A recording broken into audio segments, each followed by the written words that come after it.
तय तारीख 5 दिसंबर वाली, वो तो अब आने वाली है मृत्युंजय। ऐसे में अभी भी महाराष्ट्र की सियासत में सत्ता के लिए पर्दे के पीछे से खेल चल क्या रहा है? देखिए, अब तो सब कुछ तय हो चुका है, मंच तय हो चुका है। आज बल्कि महायुति के जितने नेता हैं वो आज़ाद मैदान पहुंचेंगे और शपथ विधि की कार्यक्रम की जो तैयारियां हैं उसका एक जायज़ा लेंगे। लेकिन कहीं ना कहीं पर्दे के पीछे अभी भी खेल तो चल रहा है। खेल चल रहा है कि अच्छे बड़े पोर्टफोलियो, बड़े मलाईदार पोर्टफोलियो किसे मिलेंगे, और इसी के लिए शिवसेना प्रयासरत है। क्योंकि शिवसेना ने एक दलील दी है कि जब पिछली सरकार में जो बीजेपी का उप मुख्यमंत्री था और जो पोर्टफोलियो बीजेपी के पास थे, अब जब इस सरकार में उप मुख्यमंत्री शिवसेना का होगा तो वो पोर्टफोलियो हमें मिलने चाहिए। यानी इस हिसाब से जो देवेंद्र फडणवीस के पास गृह विभाग था वो गृह विभाग एकनाथ शिंदे के पास होना चाहिए। लेकिन बीजेपी इसके लिए बिल्कुल तैयार नहीं है। गृह विभाग बीजेपी किसी भी तरीके से शिवसेना या अजीत पवार को नहीं देगी। गृह विभाग अपने पास ही रखना चाहती है। देवेंद्र फडणवीस का ये पोर्टफोलियो उनका पसंदीदा पोर्टफोलियो है, अपने पास ही रखते हैं वो, चाहे वो 5 साल के जब उनका कार्यकाल रहा हो तब भी, जब उप मुख्यमंत्री रहे तब भी। क्योंकि बीजेपी जानती है कि जिस प्रकार के महाराष्ट्र की राजनीति है, महाराष्ट्र के समीकरण बनते बिगड़ते हैं, ऐसे पर पुलिस यंत्रणा, इंटेलिजेंस विभाग, गृह विभाग तो सत्ता पक्ष के पास और किसी मजबूत नेता के पास ही होना चाहिए। रही बात पोर्टफोलियो की, तो कहीं ना कहीं पार्टियां चाहती है कि उनके पास अच्छे मलाईदार पद आएँ। तो शिवसेना को बीजेपी अर्बन डेवलपमेंट मिनिस्ट्री दे सकती है, MSRDC दे सकती है। इस प्रकार के विभाग जो शिवसेना को चाहिए वो दे सकती है, लेकिन गृह विभाग पर देने के लिए तैयार नहीं है।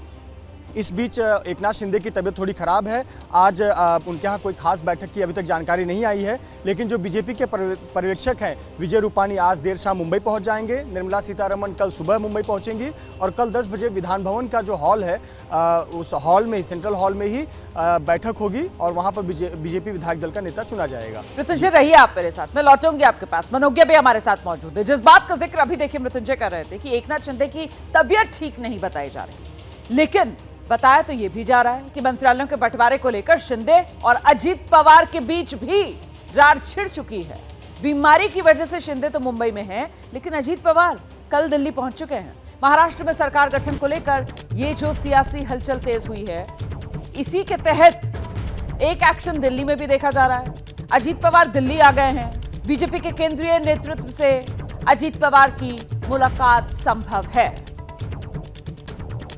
और आइए सीधे आपको लेकर चलेंगे, हमारे साथ हमारे सहयोगी मनु लोईवाल इस वक्त मौजूद है। मनु, क्या जानकारी मिल रही है दिल्ली के केंद्रीय नेतृत्व में? यहां पर क्या एक बार फिर से अजीत पवार इस कोशिश में कि गृह मंत्री अमित शाह से मुलाकात की जाए और वहीं से किसके हिस्से में कौन सा मंत्रालय, इस फॉर्मूले पर मोहर लगवाई जाए?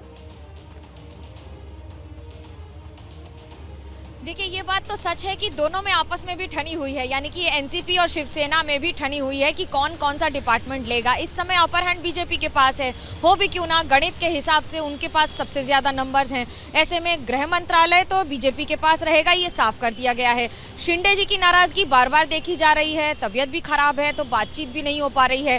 पर ये तो राजनीति है और राजनीति में जो दिख रहा है उससे ज्यादा जरूरी होता है क्या दिखाई नहीं दे रहा है।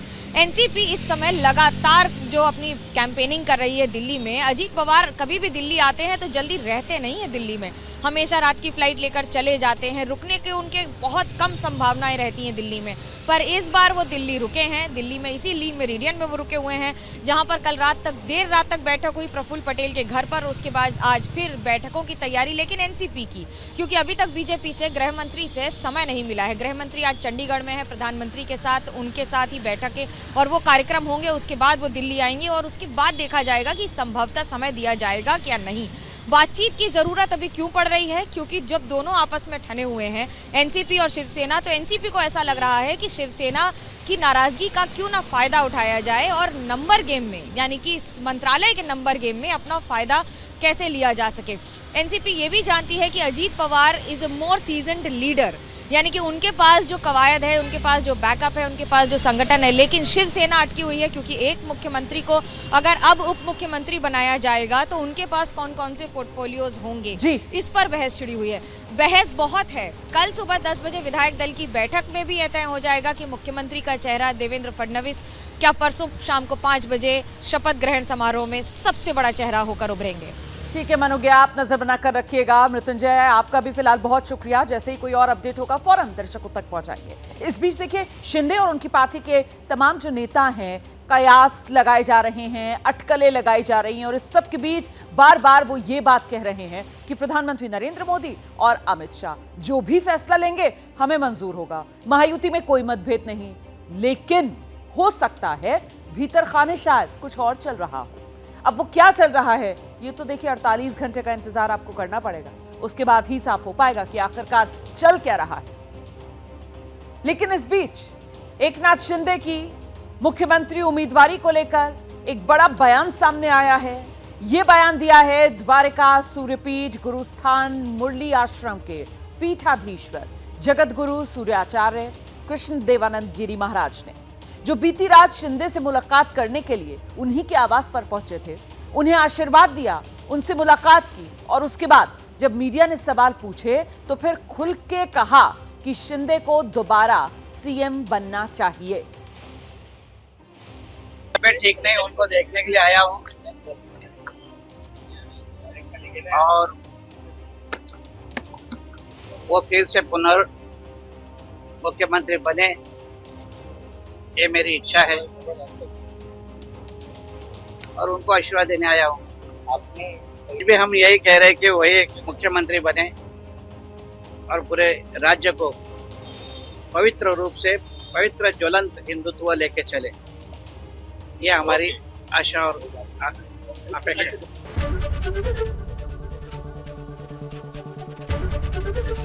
एबीपी गंगा, खबर आपकी, जुबान आपकी।